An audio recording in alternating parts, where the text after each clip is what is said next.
What's going on, everybody? Welcome back to the channel. Hope all's good wherever you are. In this video, we're going to watch Candace Owens debate a bunch of very woke students at a Turning Point USA event. Links to Candace, links to Turning Point USA are in the description down below. Let's get it. My question isn't specifically about anything you really said tonight, although I don't really agree with anything you said. Okay. I'm proudly part of the LGBTQ community. I've always stood up for my community whenever I needed to. Is there a question in there or a speech? Yes. You got to ask a question, buddy. I know you wrote this out in your notes, but ask a question. Let's go. How do you think other people who, with your beliefs, respond to the fact that your hateful and harmful rhetoric costs the lives of queer children every single day, on average, every 45 seconds? Okay, so this is just going to be a pure boogeyman. You're pretending that someone committed suicide because of Candace Owens. You've got no facts here. You're just going, it's your rhetoric that's causing all of this. When in reality, you want to talk about the tea. I sat down with a man named Walt Heyer who was convinced to chop his penis off after your community told him that there was something wrong with him because he had confusion. Why was he trans? Because he was molested when he was 4 years old by his uncle. Rather than being sat down and spoken to by a psychologist, he was handed hormone pills, and he eventually chopped off his penis. Walt Heyer is now 80 years old. He detransitioned, and he does a lot of work talking about why it is that he runs a charity, okay, an actual charity that is dedicated to sex change regret, of people who have changed their parts and can't go back. And you know what happens? Suicide rates go up after they transition. And Candace Owens wasn't the one that chopped their dicks off. I just want to say, I am not the doctor who chopped off these people's penises. I am not the person that caused them to have that depression after they go through these transitions and can't just magically go back. So as I said, that is a complete, it's just creating an absolute straw man. Your rhetoric has done this. You have no idea what's going on in those individuals' lives and how they are being inspired to ruin their own lives. And so on my platform, I do host people that have sex change regret, and I speak to those individuals because the community needs to hear those stories before they make those same decisions and can't turn around. Plain and simple. What do you have to say to the trans students on this campus who feel actively victimized by your presence here? Life's tough. Get a helmet, man. I'm too pregnant for this. Next question. Seriously, somebody just give out free hugs or something somebody give out free hugs. I can't be your mommy, okay? I'm too pregnant. I can't be your mommy. Next up. As a non-binary person, what do you have to tell me about my identity? Because I know for a fact I'm not confused. Okay, next question. Great statement. Hi, how are you? And Candace Owens is a damn pitbull, man. She takes no shite from any of these people, man. She's uppercutting and right hooking them as they ask their question or make their statements. Like, do these people not know who they're dealing with? Do they not know who she is? Have they not watched her show or watched any of her like debates or these like Turning Point USA events? Because she's going to do this all day long to these people if they go up there unprepared. She's just going to make them look stupid. And look, if you're going to be a woke idiot and you're going to ask silly questions, this is what you're going to get. You know, pow! Let's get back to it. Ew. Hi, I was wondering where you got your statement, your statistic about people who transition, detransition, as well as that you are infertile after transitioning. Because I myself take hormones. I do testosterone injections, and I've gone through a lot of doctors, and none of them told me that was true. Okay, so on my podcast, I actually cite all the sources. If you look up my name and my podcast, you can, it's in so many articles. And also, as I said, sexchangeregret.org actually lists all of these statistics with their sources. So obviously, I can't give you a hyperlink as I'm standing on the stage, but you can definitely find it on my podcast, and you can find it on sexchangeregret.com. Thank you for the question. That was, I think, the first question we got there. How you should be doing it. Ask a legit question or get into a legit debate. Don't call people names. Don't be rude. Don't go up there yelling, because you're just going to make yourself look like a fool on any topic. And Candace is right. If you look this stuff up, you will see, especially people that were kind of forced to transition or their parents didn't protect them enough and they transition at a young age. By the time they're in their 20s and 30s, they regret it.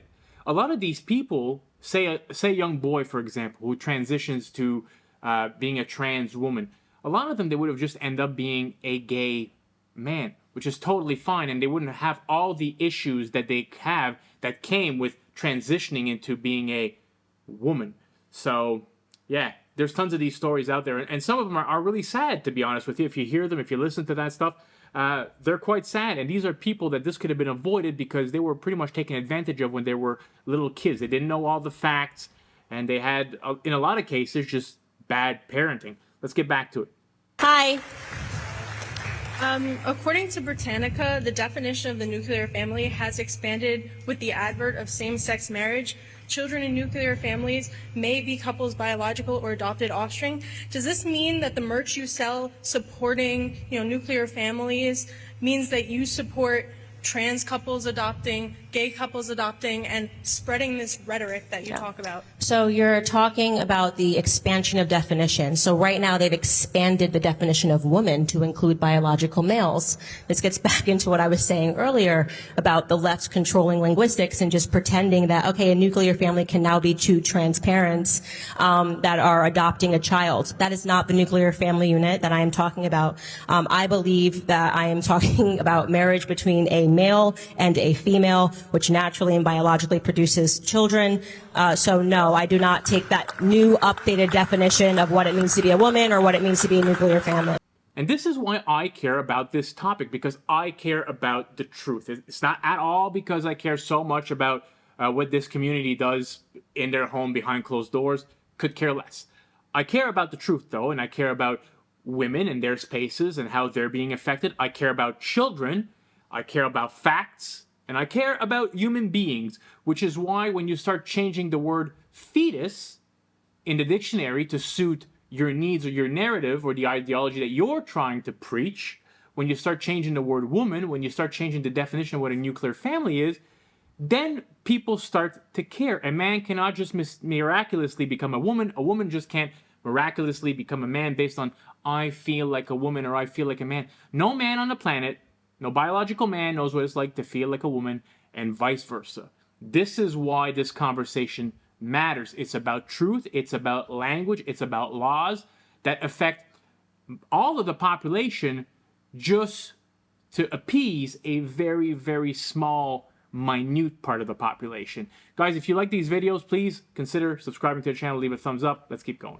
I've raised my hand before, so I just want to preface that I am, have opposite views, but I do want to have a genuine conversation without feeling belittled, so I do just want to preface that. Yeah. I am a feminist. I do study specifically academia and the structure of academia and what that looks like for people of color. So in relation to free speech, do you feel that, free speech is free for everybody in terms of Western society and the America that we live in today, and at what point does free speech no longer become free? What do you mean, at what point does it become no longer become free? Some rhetoric can be harmful to other communities, especially in the way that it's spread in the media, and I think that goes for both sides. But can you give me an example? It's always easier to answer a question if I have a... what I know we all are aware of what happened on campus last year. I'm not. Okay. Great, look it up. Girl, you can't go up there and say, I have different points of views, but I want to have a nice, debate, a good conversation, and then take that route. That's not going to work. So it was just involving the feeling of LGBTQ members of the community feeling unsafe with rhetoric that's being shared in terms of transphobia. If you're a man, I need an example, and someone, if you're a biological man and someone says, hey, what's up, dude? More of there's students on campus that are living in communities where they don't feel safe because of rhetoric of explaining that transphobia isn't accepted. So my question is just how do you think free speech impacts everybody in community? Yeah, the idea that if somebody looks at a man and calls them a man, that they're suddenly unsafe because they've created a false reality in their own head. I don't abide by that. I think this is what's really happening is that we are celebrating mental disorders in America right now. I had a stalker, a very serious stalker at FBI, ended up getting involved, who had suffered from schizophrenia. He very much believed, and it was a terrifying thing to go through. He escaped the Psych 5150 hold, and he very much believed that he and I were in a relationship, and he would send me about 100 emails a day, okay? In the world of what you believe in your own head now needs to be accepted as reality, I would have had to marry him and raise my children with him, okay?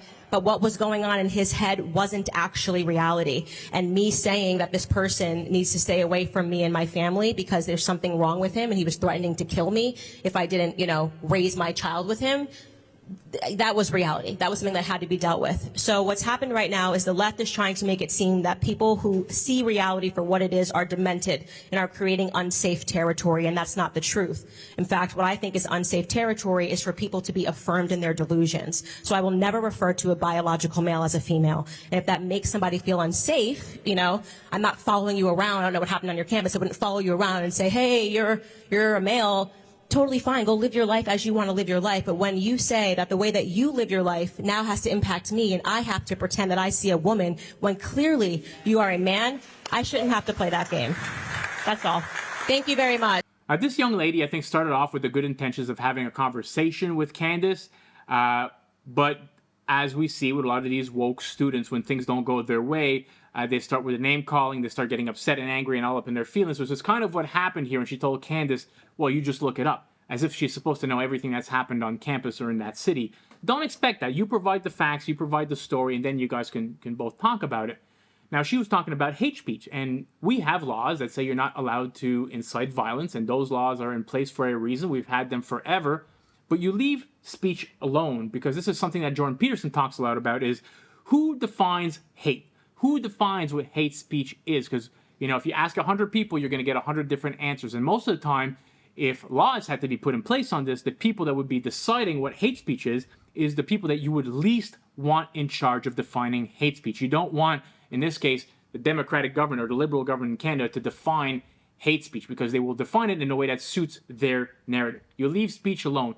If somebody's going to get offended because somebody says facts or truth, and look, in life, like Candace said, life is tough. Wear a helmet. I hope you enjoyed this video, everybody. Peace out, and I'll catch you all in the next one.